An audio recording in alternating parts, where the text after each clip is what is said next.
And in the post-mortem of Super Bowl 58, when it comes to the San Francisco 49ers, I will just say this. If I had told you going into the weekend that the 49ers were going to lose this game,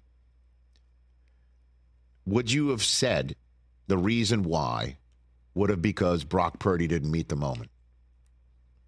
Yeah. If I asked 10 people that, right, or 100 people that, what would be the percentage of people who would say it's because Purdy didn't meet the moment, it was too big for him, and so on and so forth? 4 out of 5, probably. 4 out of 5, right? It would be about 80%. Yeah, something. It'd be high. Guess what?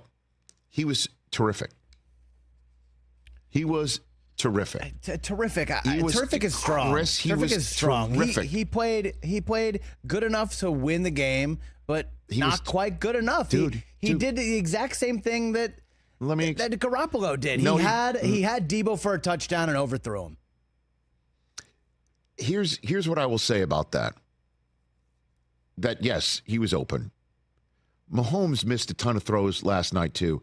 And the thing is, both defenses were so on point last night. They were hitting. And they were not just hitting, they were covering. Yeah. They were covering. And I guarantee you that all 22 crews that are out there over the next 24 to 48 hours will be talking about how remarkable the cornerbacks for the Kansas City Chiefs are, and how Debo was getting jammed, and Ayuk and Debo had what, like 5 catches for 1 yard at one point combined in the third quarter? A couple over the middle, too. And so, again, Purdy was thrown into some tight windows, and you have to tip the cap to the Chiefs' defense. Leo Chanel knocked the ball loose from McCaffrey when it looked like the Niners were steamrolling towards points to start the game. He also blocked the extra point. Chris Jones, a free-running Chris Jones right up the middle, will force an incomplete pass on any quarterback, including his own. And that's what happened on the 3rd and 4 in overtime that led to a settling field goal to start overtime that we all know the Chiefs cashed in to win it. Purdy was under duress. Purdy made an incredible throw that got called back due to a hold because he was breaking contained to his left, and he kept the play alive. He threw it to a wide-open Kittle on the opposite side of the field. That was early in the game. He also made a stutter step move going to his right, juked out a defender, and Juszczyk was open and had a Dez caught it moment. Mm-hmm. If you remember, he caught it and then put the ball out and hit the ground, and you thought, well, that's an incomplete pass. No, because they changed that rule. Yeah. Plus, he was already out of bounds by the time the ball popped out. Juszczyk made a heck of a play, but so did the quarterback. Yeah. This dude was taking it in the chops. The throw he made to Jennings. The throw he made to Kittle. They put the ball in Purdy's hands on 4th and 3. Instead of going for the game-tying field goal, they're like, Purdy, make the throw to Kittle. He did. He did. He's a good player. He got him exactly where Jimmy G took him. I think that's unfair, but that's your opinion, and I think a lot of people will share it. I think that's an unfair opinion. I just think that the Chiefs' defense is championship quality, and Purdy held more than just his own. In his first career Super Bowl start, he came out on point in that first drive. On point. He was comfortable. He looked, by the way, easily his best game of the playoffs. Yeah. Easily the best game of the playoffs in the Super Bowl. So you gotta, tip your cap on that 3rd down. If the Niners had anything back, could take anything back, they could take a lot back. But one was the 3rd down coming out of the 2-minute warning at the end of regulation. If they had picked up that 1st down, the Chiefs had only 2 timeouts left. They would have burned them. And then the Niners could have taken it down to about $120. And then there would have been the real play call of Shanahan's life. Like, what do you do on 3rd down after you've caused the Chiefs to burn both of those timeouts? Or do you throw it when you know the Chiefs are going to have to burn timeouts? I mean, that's where they had the Chiefs dead to rights. They were able to play call their way and execute their way into a situation where they come out of the 2-minute warning, and this thing was theirs. They could have done exactly to the Chiefs what the Chiefs did to the Eagles last year, which is take it down to the nub and leave them with no time left after a field goal and win the Super Bowl. Now, I understand the Chiefs had the benefit of a defensive penalty to help them out in it, but maybe so could the Niners have had it too. They got a defensive penalty to give them a fresh set of downs in overtime, didn't they? But instead, I mean, you got to tip your cap to Spagnuolo. He sends Trent McDuffie wide open at Purdy, and that thing was dead from snap.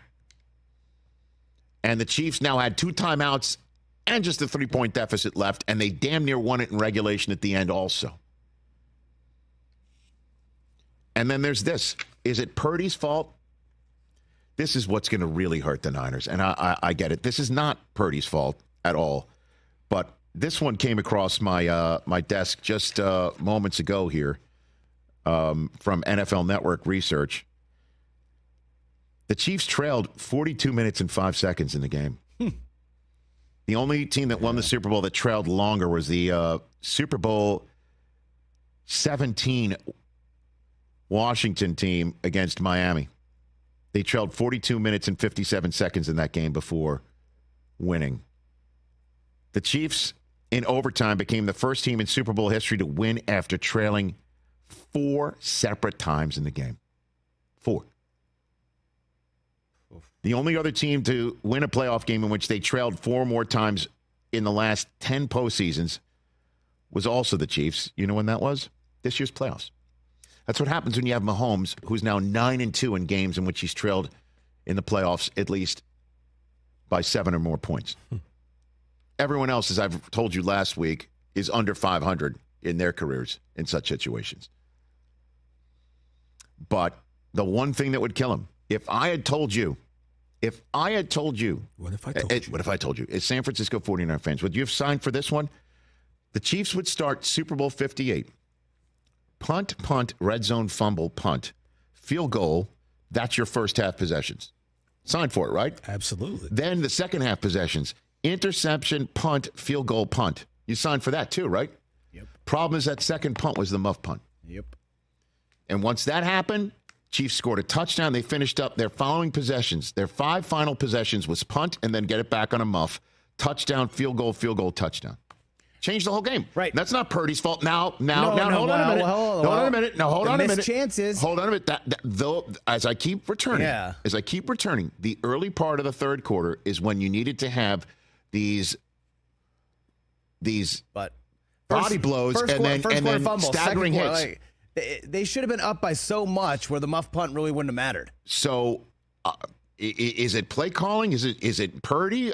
I don't know. I'm not an all 22 guy. All I know is I'm sitting in the end zone watching this game in person, and I'm like, this kid is tough. And man, does he make throws. Does he make throws? Bottom line is he's better than 30 other quarterbacks in this league today. His season was unreal. But the one... And he did not shrink in that moment last night. He did not. If I'm a Niners fan, I'm happy with him. I would think so. Would you? Look, I'll just point it out. Look, by the way, this and he already has the blame it on me post-game approach. This is what he had to say after Super Bowl 58. When you have a good offense like the Chiefs do, and what Mahomes can do, for us, it's like, all right, we have to, score touchdowns, and we had opportunities to do so. I think shot ourselves in the foot with, just penalties and the operations and stuff. So I got to be better in terms of leading the guys and just I think how I handle things in the huddle and telling them what to expect, stuff like that. So. But yeah, at the end of the day, I think we had the team, the offense to score touchdowns, and I think I failed to put our team in position to do that. I love the kid. I think he's got the stuff. And at this point in time, though, you just throw him on the other pile of quarterbacks that are seemingly unfortunate to be playing in the time of the Mahomes, Kelsey, Reed era. That Burrow was able to pop through once and Brady twice. So I'll ask you this, Chris. And you answer this too, TJ. If you can go get Cousins and just tell Purdy you're now the backup, would you do that? Because Purdy's making backup money. You can do it. Absolutely not. You can go out and tell Cousins, come to San Francisco, let's win a Super Bowl right now. We'll pay you, $5 40, whatever, $50 million a year, even though he now skips the line. You have to take this into account, too. It's not fantasy football. He skips the line on a bunch of people that are waiting to get paid in that locker room who have gone the distance and put it all out there, blood, sweat, and tears for this organization. You'd be telling them, hey, we'll get to you at some point, just not this year because we had to go give Kirk all his money. And Brock Purdy is easily benched because it doesn't break your cap. It's not like you're benching somebody who's making $20 million a year. Do you do that? No, I think you got to run it back. Okay, I do too. Yeah, you gotta run it back. Right? I mean, Brock Purdy, I think, is going to be there for the next decade. I saw that last night, man. I'm like, not for a second, and I thought, wow. The guy who didn't look great in the rain against Green Bay, and the guy who, with the rest of the offense, struggled in the first half against the Lions, and needed to pull it out of his orifice to get to the Super Bowl. He just doesn't have it. The moment's too big for him. I didn't see that at all, man. Do you think they have Cousins this year instead of Purdy? They win the Super Bowl? No. Like what? So Kirk Cousins is in that moment last night, not him. Chris, I don't think it was him. Chris, you're a big fan of. I don't think it was him. Kirk Cousins' flaws during prime time. I understand, games. but Kirk hasn't played, under this Shanahan system. It's still a prime time game, and right? with all these, I did not look at that again. I'm not an all 22 guy. I bet you we'll see more about how good the Chiefs' corners are in the all 22 community over the next 24, 48 hours than Purdy missed it. He missed this throw. He missed that throw.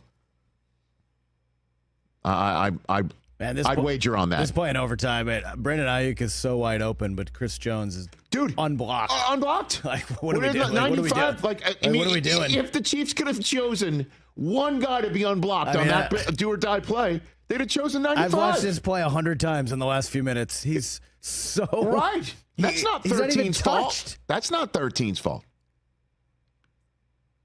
Unless we learn there's some sort of protection he could have called. Maybe at the line. Ayuk is just standing in the end zone, doing jumping jacks. I did say at one point, just to be funny, during the game that Juwan Jennings was the best quarterback on the 49ers team, but I was just... At one point, MVP was literally down to Juwan Jennings and Harrison Butker. No doubt. And Jake Moody before Juwan Jennings had caught the touchdown pass. Yep. I know. Catch the Rich Eisen Show every single day on the Roku channel, 12 to 3 Eastern, for free.